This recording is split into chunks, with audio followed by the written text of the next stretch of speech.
The possession of the house. Hello friends, welcome to the Horror Ghost Stories. The story begins. The house stood at the edge of town, veiled in shadows even on the brightest days. A testament to a bygone era, its weathered facade bore the scars of time and neglect. Locals spoke of strange occurrences within its walls, a whispering wind when the air was still, phantom footsteps in the dead of night, and lights flickering in windows long after the house had been abandoned. It was the kind of place that called to those who didn't believe, daring them to dismiss the warnings of the superstitious. For Claire and Michael, the allure of the house was irresistible. Recent college graduates with a passion for urban exploration, they saw the house as the perfect backdrop for their next video project. "Think of the views," Michael had said, his eyes bright with excitement. Claire had hesitated, sensing the unease in the stories they'd heard, but her curiosity ultimately won out. The drive to the house was uneventful, but the closer they got, the more the air seemed to change. The dense wood surrounding the property grew darker, as though the trees were conspiring to keep out the light. By the time they parked, the late afternoon sun was a pale, anemic glow behind thick clouds. The front door creaked ominously as they pushed it open, revealing an interior frozen in time. Dust-covered furniture stood like ghosts in the dim light that filtered through grime-coated windows. A chandelier hung precariously from the ceiling, its crystals dull and lifeless. The air was thick, heavy with the scent of mildew and something else, a faint, metallic tang that lingered at the edge of perception. "Let's get some shots in here," Michael said, setting up his camera. Claire nodded, her eyes scanning the room. She couldn't shake the feeling of being watched. Shadows seemed to shift in her peripheral vision, but every time she turned, there was nothing there. As they moved through the house, the temperature dropped. Claire shivered, wrapping her arms around herself. "Do you feel that?" she asked, her breath visible in the cold air. Michael nodded, though he seemed more intrigued than concerned. In the dining room, they found a table set for a meal that was never eaten. Plates, utensils, and glasses were perfectly arranged, but a thick layer of dust coated everything. "It's like they just left," Claire murmured. She reached out to touch a glass, only to draw her hand back with a gasp. It was ice cold, as though it had just come from a freezer. "Let's head upstairs," Michael suggested, his voice tinged with nervous energy. They climbed the creaking staircase, each step echoing in the silence. At the top, they found a series of bedrooms, each more unsettling than the last. One was filled with broken dolls, their vacant eyes staring at nothing. Another held a rocking chair that moved ever so slightly, though the air was still. In the final room, they discovered a diary. Its leather cover was cracked and brittle, but the pages inside were surprisingly well preserved. Claire opened it, her fingers trembling. The handwriting was elegant but hurried, as though the writer had been in a state of panic. The entries spoke of strange dreams, voices in the walls, and an overwhelming sense of dread. As Claire read aloud, the atmosphere in the room shifted. The air grew heavier, pressing against their chests. The shadows in the corners seemed to deepen, coalescing into something almost tangible.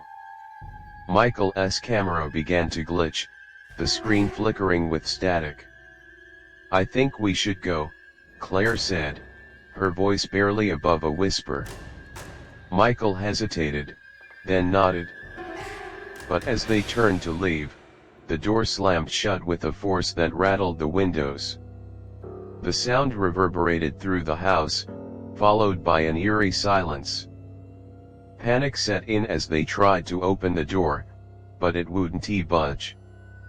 The temperature plummeted further, and the metallic tang in the air grew stronger. A low, guttural growl echoed through the room, sending chills down their spines. The shadows in the corners began to move, taking on forms that defied logic. Eyes glowed in the darkness, and a deep, resonant voice filled the room. "You should not have come." Claire and Michael screamed as the entities advanced. Their voices were swallowed by the oppressive darkness, and the last thing they saw before the light faded completely was the diary, its pages flipping wildly as though caught in an unseen wind. Hours later, the house was silent once more. The front door stood slightly ajar, swaying gently in the breeze. Inside, there was no sign of Claire or Michael. The camera lay on the floor, its lens cracked but still recording. On the screen, static flickered, interspersed with brief, haunting images, a face here, a hand there, and always, the house, waiting. Days passed, and Claire and Michael's absence was noticed. Their families reported them missing, and the local police began a search. The house, of course, was one of the first places they checked. 2 officers, Carter and Reynolds, arrived one gray morning. The property loomed before them, shrouded in mist. Both felt an instinctive unease, though neither spoke of it. Inside, the air was thick with an oppressive stillness. Reynolds found Michael's camera almost immediately. "Looks like they were here," he said, holding it up. The device was dead, but its cracked screen showed faint traces of fingerprints. "Strange. It's freezing," he muttered, passing it to Carter. "Let's check upstairs," Carter said, motioning toward the staircase. As they ascended, the wood groaned beneath their weight, the sound echoing like a warning. The upper floor was unnaturally cold. Frost crept along the walls, and their breath clouded in the air. They moved room by room, finding nothing but dust and decay until they reached the last door.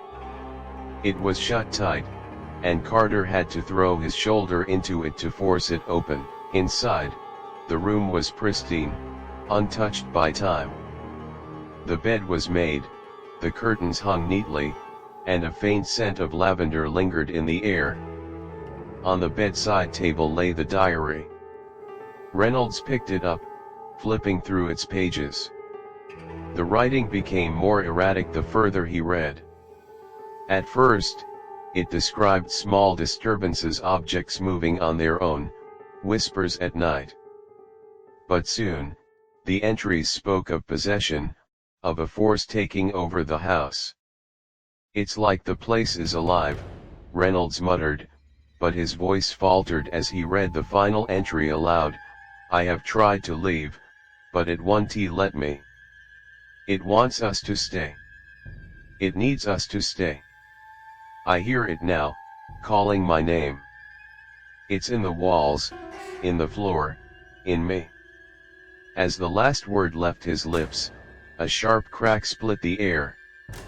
The floorboards trembled, and the walls seemed to breathe, expanding and contracting with a rhythm that matched their own quickening heartbeats. "We're leaving," Carter said, his voice firm. He grabbed Reynolds by the arm, pulling him toward the door. But the door slammed shut before they could reach it. The lavender scent turned acrid, a sickly sweet stench that burned their throats. The room darkened as shadows spilled from the corners, pooling together in the center like ink spreading through water. A voice, deep and guttural, spoke from the darkness. "You should not have come." The officers drew their weapons, but the air grew thick, making it hard to breathe. Their movements became sluggish, as though invisible hands were pressing them down. Carter managed to fire a single shot, but the sound was muffled, absorbed by the oppressive atmosphere. The bullet vanished into the shadows without a trace. The darkness surged forward, enveloping Reynolds. He screamed as it consumed him, his body writhing before vanishing entirely. Carter stumbled back, his mind racing. He fumbled for his radio, but it emitted only static. The shadows advanced again, tendrils reaching for him. Desperate, Carter grabbed the diary and hurled it into the darkness. For a brief moment, the shadows recoiled, a high-pitched wail echoing through the room. Seizing the opportunity, he bolted for the door, throwing his full weight against it. This time, it gave way, and he tumbled into the hallway. The house seemed alive now. The walls pulsed, and the stairs twisted unnaturally as Carter stumbled down them. The front door loomed ahead, but each step toward it felt like wading through quicksand. The whispers began again, growing louder with every passing second. Just as his hand closed around the doorknob, something cold and clawed grabbed his ankle. He screamed, kicking wildly, and managed to break free. He threw the door open and stumbled out into the daylight, collapsing on the overgrown lawn. The whispers stopped. The air outside was warm and still, a stark contrast to the icy dread within the house. Carter lay there, gasping for breath, the diary clutched tightly in his hand. When he finally looked back, the house was as still and lifeless as it had been when they arrived. Reynolds was never found. Carter quit the force that same day. He refused to speak about what had happened, but the diary remained with him, its pages a constant reminder of the horrors he'd witnessed. Years later, the house still stands, silent and waiting. Occasionally, lights flicker in its windows, and locals swear they hear voices when the wind blows just right. Urban explorers come and go, but none ever stay for long. And the house watches, patient and hungry. It always knows when someone new arrives. The story of the house spread, drawing more thrill-seekers, investigators, and skeptics.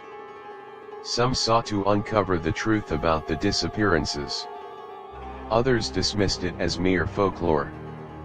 Among them was Evelyn, a journalist with a reputation for debunking urban legends. She was determined to uncover the secrets of the house, armed with cameras, audio recorders, and research notes. Evelyn arrived on a crisp autumn morning, the air heavy with the scent of decaying leaves. The house loomed before her, its silhouette jagged against the gray sky. As she stepped onto the porch, the boards groaned beneath her weight, as though warning her to turn back. Inside, the house was deathly silent, the kind of silence that presses against your eardrums. Evelyn set up her equipment in the living room, the faint glow of her laptop casting eerie shadows on the walls. She spoke into her recorder, her voice steady despite the unease curling in her stomach. October 18th, 7:32 p.m. The house is as described abandoned, yet it feels alive. I'll begin my investigation with a walkthrough. She moved methodically through the house, documenting every detail. The dining room table was still set, the frost-covered glass catching her eye. Upstairs, the rooms were as described in police reports, one filled with broken dolls, another with the rocking chair that swayed on its own. But when she reached the final room, the air shifted. The diary lay on the bedside table, its presence both unexpected and chilling. Evelyn had read about it in the reports. According to Carter, the officer who survived, the diary had been in his possession when he fled. Yet here it was, pristine and untouched. Evelyn hesitated before picking it up. The leather was warm to the touch, pulsing faintly like a heartbeat. As she opened it, the words seemed to writhe on the page, rearranging themselves before her eyes. She flipped to the last entry, where the handwriting grew frantic. "It's calling me again. I thought I escaped, but it brought me back. There is no leaving. It won't let me go. I am part of it now." Evelyn felt a cold hand on her shoulder. She spun around, heart hammering, but the room was empty. The diary fell from her hands, landing open on the floor. The shadows in the corners deepened, stretching toward her. Her camera beeped, signaling a low battery. She glanced at it in confusion. It had been fully charged. The room grew darker, the light from her equipment dimming as though consumed by the shadows. A faint voice echoed, faint but unmistakable. "Evelyn." Her name, whispered from everywhere and nowhere. Panic set in as she backed toward the door, but it slammed shut before she could reach it. The whispers grew louder, overlapping until they formed a cacophony of torment. "Who is there?" she demanded, her voice trembling. The air thickened, making it hard to breathe. The diary on the floor began to smolder, its pages curling as if burned by an invisible flame. The shadows surged, coalescing into a figure that towered over her. Its form was indistinct, shifting like smoke, but its eyes burned with a malevolent light. "You were warned," it growled, its voice resonating deep in her bones. Evelyn stumbled back, her mind racing for a way out. Her camera began to glitch, the static on the screen forming grotesque images: a twisted face, skeletal hands, a screaming mouth. "No," she whispered, clutching at the recorder around her neck. "This isn't real." But it was real. The entity surged forward, and the last thing she saw before everything went black was the diary, its charred pages flickering with strange symbols. When Evelyn's colleagues came searching 2 days later, they found her car parked neatly outside the house. Her equipment was scattered in the living room, covered in a fine layer of frost. The diary was gone. Evelyn was never found. The house remains, drawing the curious and the foolish. Each disappearance adds to its legend, each new victim feeding its insatiable hunger. The whispers grow louder with every soul it claims, echoing through the empty halls. "You were warned." The end.